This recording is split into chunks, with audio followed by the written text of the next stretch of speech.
인도자님들은 내년도 2020년 사역 계획을 위해서 목회 계획 캠프를 잘 다녀왔습니다. 우리 인도자님들 많이 기도해 주시고 염려해 주셔서 내년도 사역을 위해서 저희가 여러 가지 의논하고 많은 일들을 보고 왔는데 하나님께서 내년 한 해에도 특별히 이제 창립 40주년을 맞는 우리 교회가 우리 교회의 귀한 믿음의 가치를 따라서 더욱 귀하게 하나님께 사용되고 쓰임받을 줄 믿습니다. 그 모든 사역 가운데 우리 인도자님들께서, 속상님들께서, 그리고 우리 소그룹의 모든 성도님들께서 함께 해주시기를 부탁을 드립니다. 자, 오늘 특별히 이제 체크리스트는 제가 이제 제 컴퓨터가 조금 이상이 생겼어요. 그래가지고 자주 막 꺼졌다가 뭐 부팅도 다시 하고 점검 다시 하러 가고 그래서 문제가 좀 있어서 제가 좀 점검 받은 뒤에 문자로 좀 발송해 드리도록 하고요. 우선 오늘 말씀을 먼저 보도록 하겠습니다. 자, 오늘은 19강입니다. 19강. 우리 묵상지 페이지로는 54쪽에 있죠. 54쪽. 자, 제목을 한번 크게 한번 읽어볼까요? 내가 속지 말아야 할 말이 있단다. 이제 큰 일을 하셔야죠. 우리가 인생을 살아가면서 서로 정직하게 그리고 마음을 터놓고 진실하게 말하고 그리고 관계를 맺을 수 있다면 얼마나 좋을까요? 그런데 사람들은 속에 품고 있는 마음과 실제로 겉으로 표현하는 그런 말들이 굉장히 다른 경우가 많이 있습니다. 앞서 우리 성광 목사님께서 설교하신 것처럼 뱀이라는 동물을 통해서 우리 사람들을 유혹하는 그런 존재, 이 악의 존재들이 그 악한 마음들이 우리 사람들 안에 늘 있거든요. 우리 한국 영화에서도 그렇고 또 외국 영화도 그렇고 참 재미있는 설정을 가지고 영화를 만든 것들이 간혹 있습니다. 어떤 설정이냐면 사람이 만약 거짓말을 할 수 없다면 어떤 일이 생겨날까? 사람이 거짓말을 할 수 없고 내 마음과 내 생각 속에 있는 것을 선의의 거짓말 또는 암묵적인 거짓말 또는 악의를 품은 거짓말 이런 것들을 전혀 할 수 없고 내가 뭘 바라보면서 누구를 만나면서 어떤 사건을 대면하면서 그냥 내 생각으로 떠오르는 것, 내 마음에 품은 것들을 그대로 표현할 수밖에 없다면 어떤 일이 생길까? 아마 큰 혼란이 생길 겁니다. 어쩌면 그래서 하나님께서 우리 사람들 마음 속에 있는 그런 마음과 겉으로 표현하는 것들을 좀 숨기기도 하고 바꾸기도 하고 또는 말하지 않기도 하고 그렇게 하셔서 사람과 사람 사이에 어떤 질서와 그리고 규칙과 이런 것들을 통해서 살게 하셨는지도 모르겠습니다. 그러나 우리가 이런 사람의 마음을 알기에 우리가 굉장히 정직하고 의미 있게 우리의 삶을 살기 위해서 우리 스스로 노력해야 될 필요성이 굉장히 많이 있죠. 그래서 오늘 본문 말씀을 좀 함께 읽어볼까요? 히브리서 11장 24절로 26절입니다. 한 목소리로 읽습니다. 믿음으로 모세는 장성하여 바로의 공주의 아들이라 칭함받기를 거절하고 도리어 하나님의 백성과 함께 고난받기를 잠시 죄악의 낙을 누리는 것보다 더 좋아하고 그리스도를 위하여 받는 수모를 애굽의 모든 보화보다 더 큰 재물로 여겼으니 이는 상 주심을 바라봄이라. 아멘. 오늘 말씀의 주인공은 모세인데요. 모세가 자기 내면에 있는 정말 소중한 가치를 어디에 두었는가, 이 점을 통해서 우리가 살아가는 이 세상 속에서 누군가의 어떠한 거짓에 속아 넘어가서 내 욕심을 채우기 위해서 우리 인생을 그렇게 살아가는 것이 아니라 하나님 앞에 진실한 사람이 돼서 하나님 앞에 마음을 올곧게 하는 사람이 되어서 정말 복된 인생을 만들어가야 한다는 사실을 우리에게 이야기하고 있습니다. 오늘 성경을 마음에 두시면서 이제 여는 질문 한번 보도록 하죠. 질문을 먼저 읽어볼까요? 내 삶의 마지막 한 달의 시간이 남았다면 어떤 일을 하고 싶으신가요? 가끔 우리가 죽음에 대한 체험을 하기도 하죠. 가끔 교회에서 이제 수련회 같은 걸 하다 보면 우리의 삶은 늘 언제나 종말론적인 관점, 오늘 저녁에 예수님이 오시면 내 삶은 어떠할까? 만약에 내일 주님이 오신다면 나는 어떠한 가치를 붙잡아야 할까? 나는 어떻게 삶을 살아가야 할까? 이런 이야기들을 가끔 하고 캠프와 같은 프로그램에서 뭐 관 속에 들어가는 죽음 체험 뭐 그런 것도 해보기도 하죠. 만약에 내 삶이 한 달만 남았다면 우리는 어떤 삶을 사는 것을 선택할 것인가? 이 점을 속으로 모임하시기 전에요. 미리 성도님들한테 문자를 한번 보내보세요. 그래서 답글을 한번 하실 수 있도록 이런 생각들을 자주 하고 자주 의논을 나누고 표현을 해야 우리의 신앙과 믿음이 성장해요. 이런 생각도 우리가 잘 안 하잖아요. 하루하루 사는 게 너무 쫓기듯 살아가고 그리고 지금 내 눈앞에 보이는 인생이 참 중요하고 그것만 붙잡으면 행복할 것 같고 그렇기 때문에 우리가 죽음에 대해서 깊이 생각을 하지 않거든요. 이것을 한번 문자로 보내주시고 뭐 문자로 답을 하든지 아니면 속으로 모임 시간에 짧게 한번 나누든지 뭐 하고 싶으세요? 뭐 여행하고 싶다는 분도 계실 테고 어떤 분들은 실컷 맛있는 거를 먹고 싶다는 분도 계실 테고 어떤 분들은 정말 좋은 영화나 뮤지컬이나 이런 공연을 보고 싶다는 분도 계실 테고 또 어떤 분들은 가족과 함께 뭐 한 달 어디에서 살아보기 이런 거를 꼭 해보고 싶다는 분도 계실 테고 만약 내 인생 가운데 한 달의 시간이 있다면 무엇을 하고 싶으세요? 이 점을 한번 꼭 나눠주셨으면 좋겠습니다. 우리가 왜 이런 질문을 해야 되는가? 우리의 삶이 진짜 한 달밖에 남아있지 않다면 우리가 어떤 생각을 할까요? 생각을 평상시보다 훨씬 많이 할 거예요. 그리고 깊게 할 거예요. 그리고 누군가와 대화도 많이 하게 될 거예요. 왜 그런 일이 생길까요? 나의 가치를 발견하는 시간을 찾는 거예요. 내가 무엇을 소중히 여기는 사람인가? 이 점들이 이런 질문을 통해서 발견하게 되죠. 그래서 이 여는 질문에 함께 이야기를 나누는 예화로 우리 전혜성 박사님의 가치 있게 나이 드는 법이라는 책을 우리가 이야기해 드릴 수 있습니다. 이 책에 보면 한 이야기가 나와요. 어떤 이야기가 나오냐면 이분이 노인들이 살고 계신 그런 피트니스 센터 그런 곳에 이제 노인센터 가운데 거주를 하시는데 날마다 보면 어떤 할머니 한 분이 병을 주우러 다니세요. 빈병 주우러 다니시고 폐지 같은 거 모으러 다니시고 우리나라에는 그런 일을 어떤 분들이 많이 하시죠? 주로 굉장히 삶이 어려운 분들이 많이 하시죠. 열심히 폐지를 모아도요. 그것을 갖다 주는 곳에서는 1,000원짜리 한 장 만져보기가 어렵다고 해요. 요즘에는 이제 공병 같은 거 이제 모으는데 옛날에는 병이 많이 돌아다녔는데 최근에는 병을 볼 수가 없어요. 물론 용기 자체도 병이 아니라 다른 대체물로 많이 바뀌기도 했지만 병을 가지고 이렇게 이렇게 우리가 사용하고 하는 일들이 굉장히 적어지고 또 그런 것들을 뭐 큰 마트라든지 아니면 우리 동네 주변에 있는 그런 곳에서 수거를 다 해서 그런 것들 보기가 어려운 것 같은데 이분이 계신 노인센터 주변을 항상 그렇게 빈병도 줍고 폐지도 줍고 하는 할머님 한 분이 계셔가지고 그분이 이상해서 한번 여쭤봤다고요. 왜 이렇게 병을 주우러 다니시냐고. 그곳에 사는 분들은 조금 삶이 좀 넉넉하기도 하고 경제적인 여유가 있으셔서 그곳에 입주해서 사는 분들인데 왜 굳이 힘들게 빈병을 주우러 다니시나? 왜 굳이 폐지를 주우러 다니시나? 그런데 그분이 이야기를 하시는 거예요. 내가 내 상황에서 내 입장에서 내가 할 수 있는 좋은 일이 무엇이 있는가 곰곰이 생각을 해보셨대요. 내가 뭘 할 수 있을까? 나이가 드시고 체력적으로 좀 약해지시고 또 연세가 드시면 가끔은 판단하는 것도 좀 어두워지셔서 어떤 전문적인 그런 일을 하기가 어려우시잖아요. 곰곰이 생각해 보니까 할 수 있는 일이 빈병 줍고 폐지 줍고 하는 일밖에는 없을 것 같다고 말씀을 하시더래요. 또 질문이 생기잖아요. 굳이 그걸 왜 하냐고요.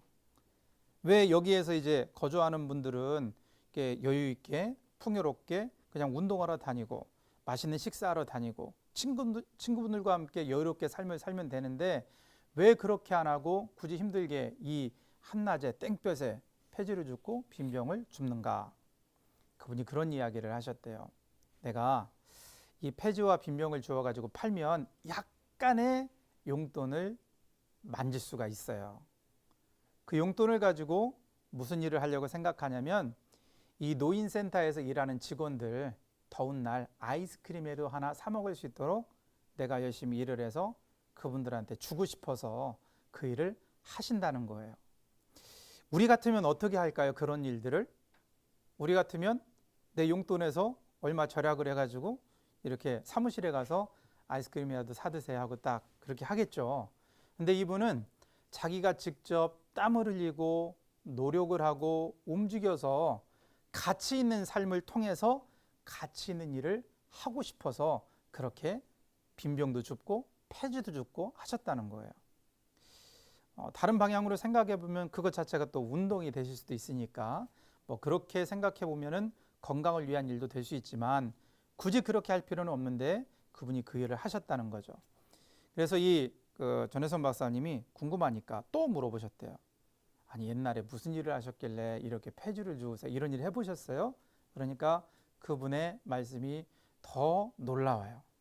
제가 대학에서 헌법을 강의하던 사람이에요 하고 말씀을 하시더래요. 그분의 가치가 어디 있는가를, 그 빈병 줍고 폐지 줍던 할머님의 가치가 어디 있는가를 우리가 그분의 마지막 대답을 통해서 마치 망치를 얻어맞은 것처럼 꽝 하고 생각하게 하죠.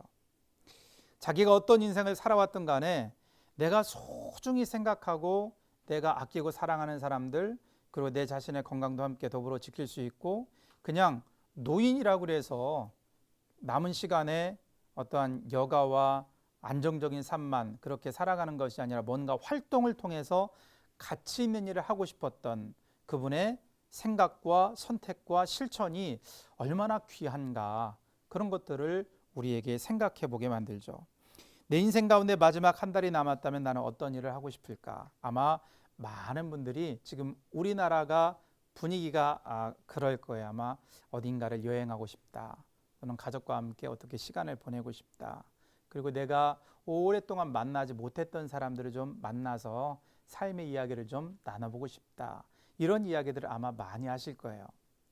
이런 시간을 통해서 우리의 삶의 가치가 과연 하나님이 기뻐하시는 사람으로 우리가 생각하고 있는가, 내 인생에 대해서, 그리고 내 삶을 그런 삶으로 지금 만들어가고 있는가, 변화하고 있는가, 이 점들을 한번 여는 질문을 통해서 이야기를 나눠주셨으면 좋겠습니다.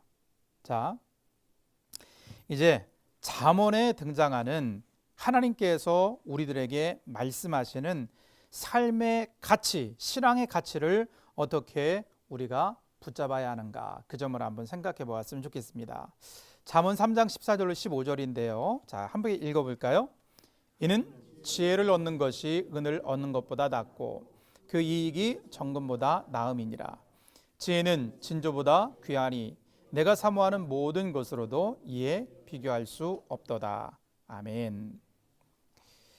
잠언의 말씀이 왜 지혜서일까요?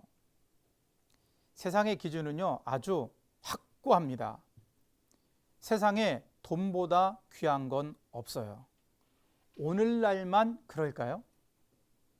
요즘에만 사람들이 돈을 그렇게 사랑하고 아끼고 소유하려고 하고 그 돈으로 누릴 수 있는 많은 것들을 누리면서 호의호식하면서 그렇게 살고 싶어 할까요?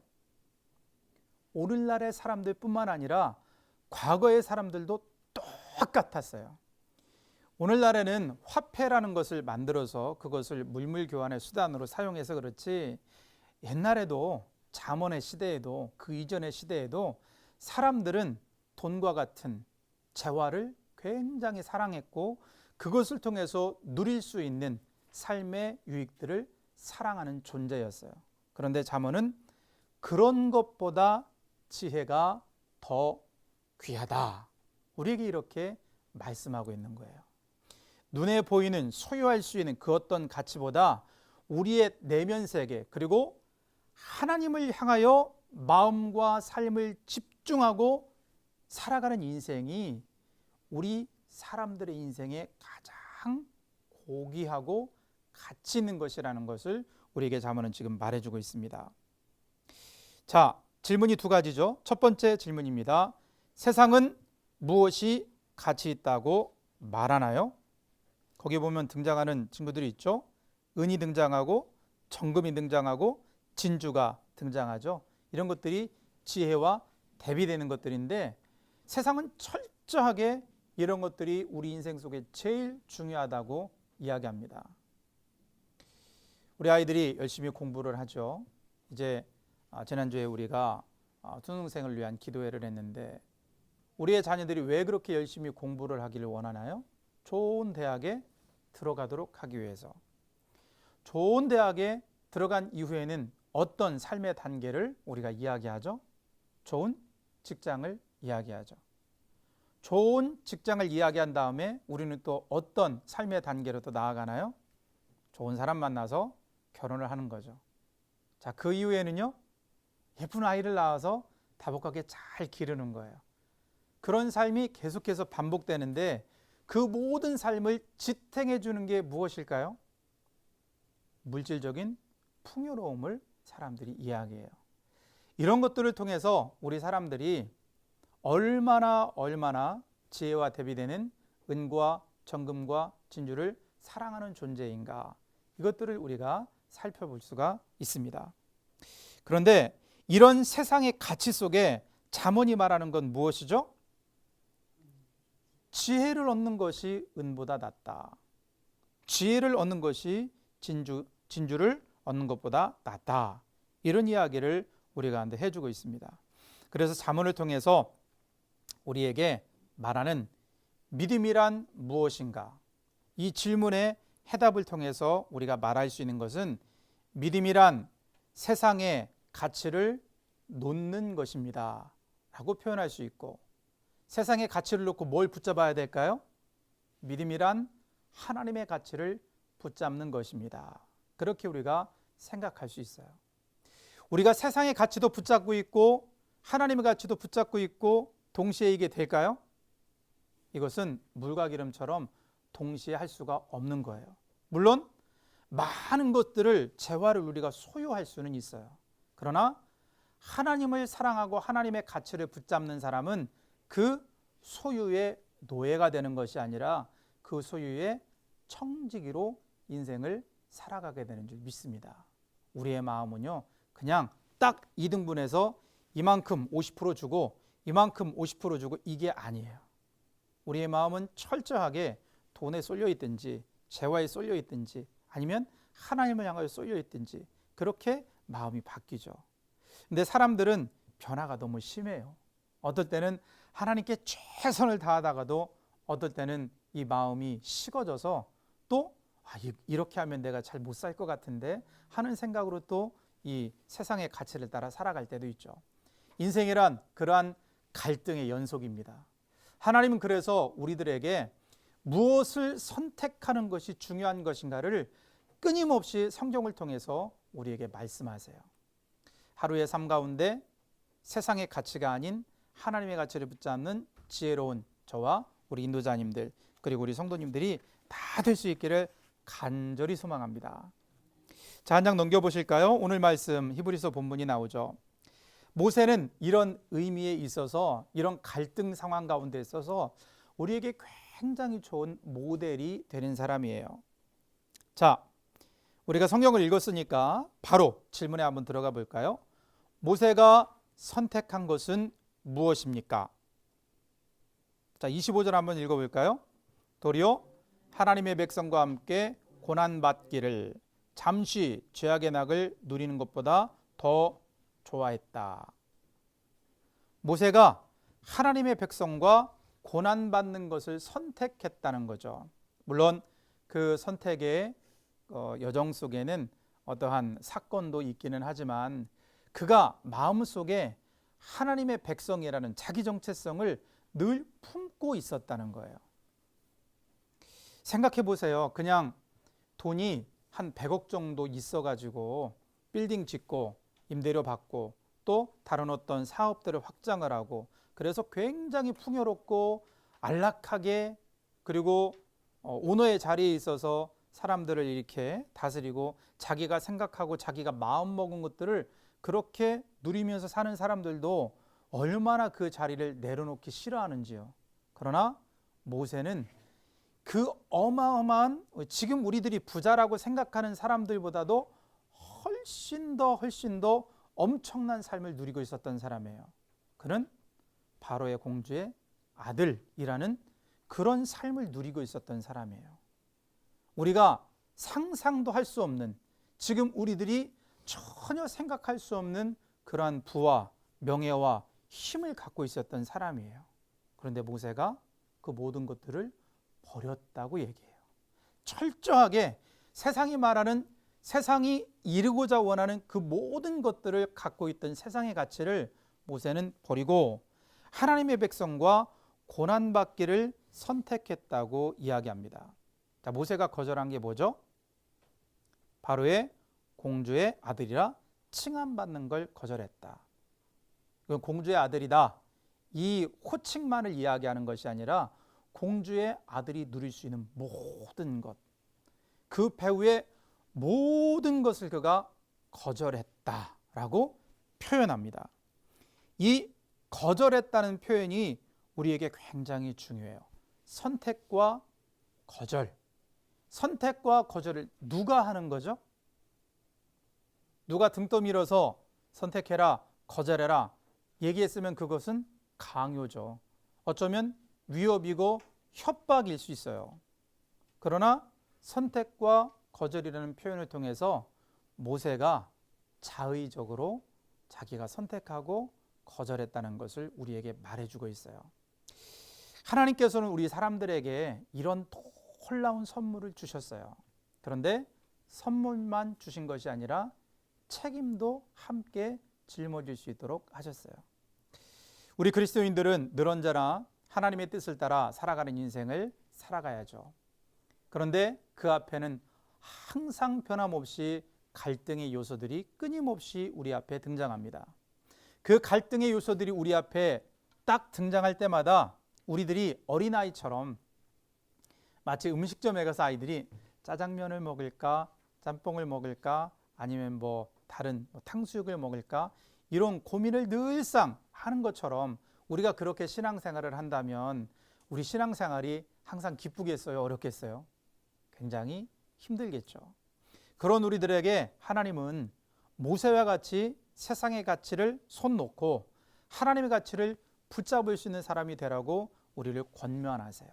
그런 성숙한 그리스도인이 되어갈 수 있도록 하나님이 늘 언제나 우리에게 훈련의 장을 열어주세요. 그럴 때 우리는 하나님의 손을 붙잡아서 똑같은 문제가 다시 우리 앞에 올 때 생각해야 되죠. 내가 무엇을 선택할 것인가? 과거에 내가 실패했던 경험과 그리고 하나님의 뜻을 따라 잘 선택했던 경험을 떠올리고 생각하고 묵상해서 그런 문제가 다시 우리 앞에 있을 때 하나님의 것을 선택할 수 있는 성숙함이 우리에게 늘 있어야 될 줄 믿습니다. 모세와 같이 세상의 것을 거절하고 하나님의 것을 붙잡을 수 있는 정말 의미 있고 가치 있고 하나님께서 기뻐하시는 인생으로 우리가 매주마다 성장하는 하나님의 사람들이 될 수 있기를 원합니다. 자, 이제 26절의 말씀을 따로 떼어놨는데요. 자, 한번 같이 읽어볼까요? 그리스도를 위하여 받는 수모를 애굽의 모든 보화보다 더 큰 재물로 여겼으니 이는 상 주심을 바라봄이라. 아멘. 우리가 신앙생활을 하는데 우리가 눈에 보이는 것에만 집착하면 절대로 안 되겠죠. 눈에 보이지 않는 하나님께서 우리에게 약속하신 이 약속의 말씀들이 이 성경 안에 얼마나 무수히 많은지 우리는 잘 알고 있죠. 모세는 하나님이 상 주시는 분임을 바라봤다고 이야기하고 있어요. 성경에는 우리가 받을 수 있는 상이 얼마나 많은지요. 성경 창세기에서부터 요한계시록까지 하나님의 뜻을 따라 하나님의 말씀에 순종하는 사람들에게 하나님이 어떠한 은혜를 베푸실 것인가 약속한 말씀들이 얼마나 많은지 몰라요. 그래서 우리들은 하나님의 말씀을 자주 펼쳐 읽는 사람이 돼야 되는 줄 믿습니다. 아까 우리 이성환 목사님이 휴대폰 얘기했잖아요. 휴대폰 얘기를 하니 최근에 제가 읽은 책을 통해서 제가 실천하고 있는 걸 하나 나누었으면 좋겠어요. 우리가 휴대폰이 뭐 알람이라든지 아니면은 그 알림 음이라든지 그런 것들이 많이 있죠. 우리 성도님들은, 인도자님들은 휴대폰을 바탕화면에 뭐가 깔려 있으신가요? 한번 보실래요? 본인의 휴대폰을 한번 열어보세요. 자, 휴대폰을 한번 열어보시죠. 저는 우리 인도자님들의 휴대폰을 멀리 있어서 다 못 봐요. 무슨 앱이 깔려 있는지. 예, 한번 열어보세요. 자, 하나 둘 셋 하면 저랑 똑같이 한번 보여주시는 거예요. 자, 펼치시고, 자, 홈 화면을 한번 누르시고, 자, 서로에게 보여주기입니다. 자, 하나 둘 셋 한번 보여줘 보세요. 예. 자, 보여줘 보세요. 자, 제 휴대폰을 한번 보세요. 뭐 앱이 별로 없죠. 이게 앱을 하나 깔아야만 이 페이지가 설정이 돼서 앱 하나 깔았는데요. 제가 이렇게 한 이유는 휴대폰을 딱 켠 다음에 한 번이라도 더 터치를 해야 다른 앱이 나오는 거예요. 그러니까 이 휴대폰을 가까이 하지 않도록 한 번 더 불편하게 만든 거예요. 한 번 더 불편하게. 그리고 어떠한 일에 집중할 때는요, 사람은 눈에 보이면 유혹을 받게 돼 있어요. 내가 꼭 필요한 일이 있으면 무음으로 해놓으세요. 그리고 어디다가 집어 넣어놓으세요. 그런데 어디다 넣어놨나, 냉장고에 넣어놨나, 서랍에 넣어놨나 모르면 곤란하시니까 그냥 베개 같은 걸로 이렇게 덮어놓으시든지, 휴대폰과는 좀 멀어지시는 게 좋아요. 그런데 꼭 필요한 게 있어요. 요즘에는 스마트 시대잖아요. 성경도 우리가 책으로 가지고 다니는 것보다 요즘에는 성도님들도 앱을 통해서 성경을 많이 보시던데, 그런 앱을 좀 깔아 놓으시고, 할 수 있으면 요즘에는 그 휴대폰에 그런 기능이 있어요. 액자 같은 기능이 있어서 이렇게 메모를 하면은 성경을 딱 클릭하자마자 바탕화면에 해놓으면은 딱 보자마자 성경을 볼 수가 있어요. 그런 식으로 말씀을 가까이 하셔도 좋고, 아니면 주기적으로 알람 울리게 하시든지, 아니면은 그림 파일로 저장을 해 놓으시든지, 어떠한 방법과 수단을 다 총동원해서 말씀을 가까이 하고 말씀을 계속 바라볼 수 있도록 하는 게 중요해요. 왜냐하면 우리는 바라보는 방향을 따라서 우리가 선택하게 돼요. 앞서 창세기에 있는 하와가 선악과를 바라보면서 문제가 생기는 거예요. 뱀이 유혹을 할 때 그런 이야기를 해도, 에이, 그런 얘기 하지 마, 나는 하나님 생각할 거야 하고 다른 방향으로 갔으면 좋았을 텐데, 설교에서 이야기한 것처럼 한참 동안 바라보는 거예요. 우리 조상들이 참 지혜롭죠. 견물생심이에요. 바라보면 욕심이 생기는 거예요. 선악과만 그럴까요? 하나님의 말씀도 계속해서 바라보면 우리가 그 방향을 따라 살게 돼 있는 거예요. 말씀을 안 보는 게 문제예요. 늘은자라 하나님의 말씀을 가까이 하시기를 바랍니다. 우리 눈에 보이는 곳에 하나님의 말씀이 있기를 원합니다. 이 모세가 그 어마어마한 바로의 공주의 아들이라는 칭호와 그 칭호를 통해서 누릴 수 있는 모든 것들을 그가 포기할 수 있었던 이유는 하나님이 상 주시겠다는 것을 더 많이 바라보고 더 많이 생각하고 더 많이 마음에 품었기 때문이에요. 하나님의 말씀을 더 많이 바라보고 더 많이 생각하고 더 많이 품는 그리스도인은 우리의 삶 가운데 이게 좋아, 어디 가면 너무너무 편안하대, 어디 가면 참 좋은 풍경이 있어, 어디에 가면 편리한 게 참 많아, 이거 한번 사용해 보세요, 이거 한번 드셔보세요, 이거 한번 이용해 보세요, 이런 세상의 수많은 유혹들을 뿌리치고 하나님의 손을 붙잡는 믿음의 사람이 될 줄 믿습니다.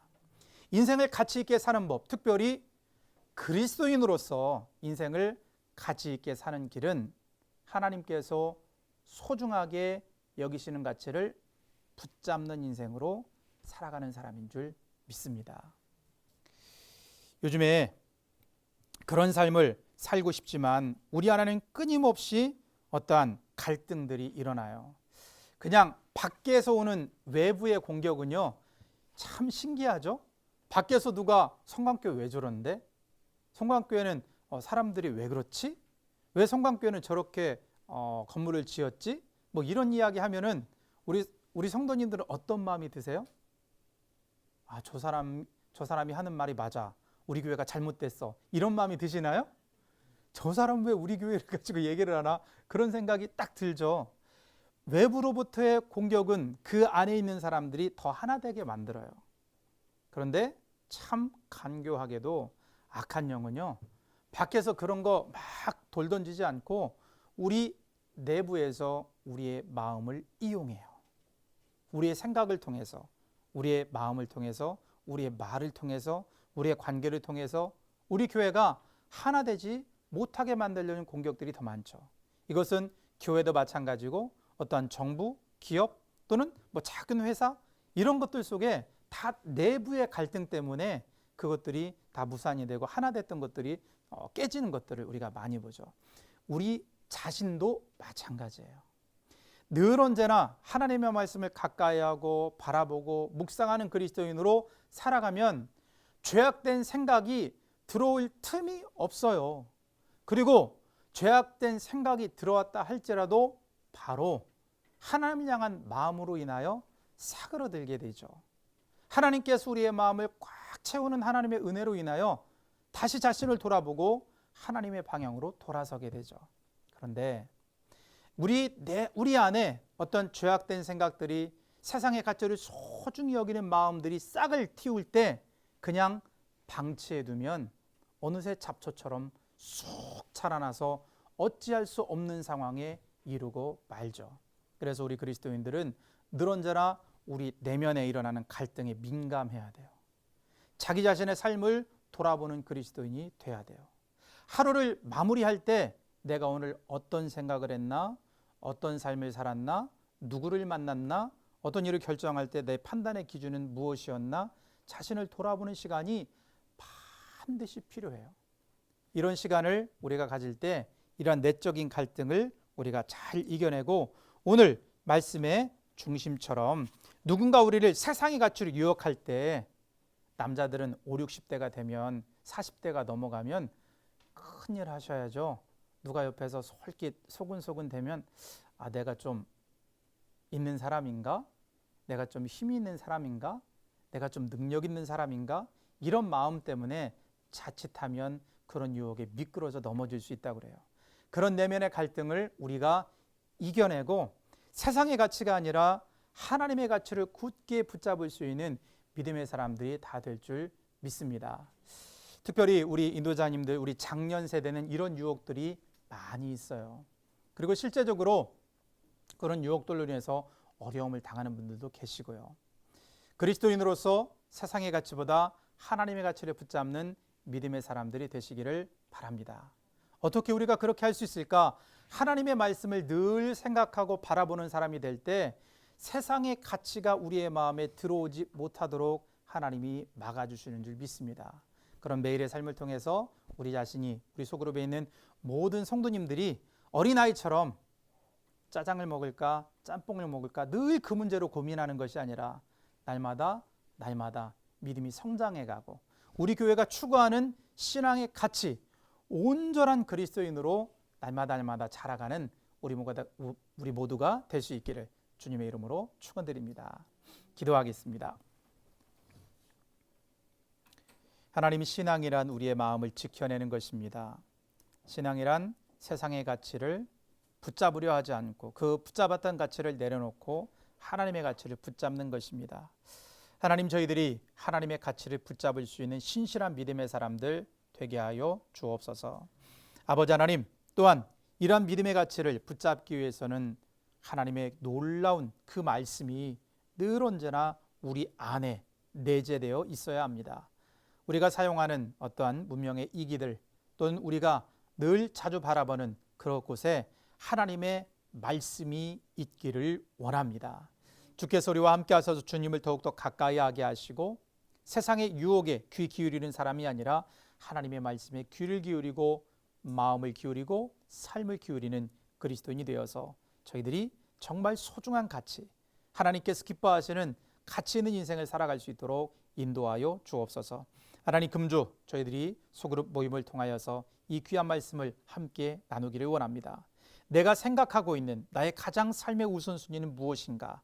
우리 자신을 점검하게 하시고, 하나님이 가장 우선순위에 있지 않다 하여 낙심하거나 좌절하거나 하나님을 멀리하는 것이 아니라 오히려 그 일로 인하여 하나님을 더욱더 간절히 찾는 믿음의 사람들이 될 수 있도록, 우리 귀한 소그룹이 될 수 있도록 하나님 역사하여 주옵소서. 하나님의 귀한 은혜가 우리 가운데 풍성히 넘쳐날 것을 믿으며 우리를 선한 길로 믿음의 가치로 이끄시는 예수님의 이름으로 기도드립니다. 아멘. 귀한 저녁 시간 감사합니다. 수고하셨습니다.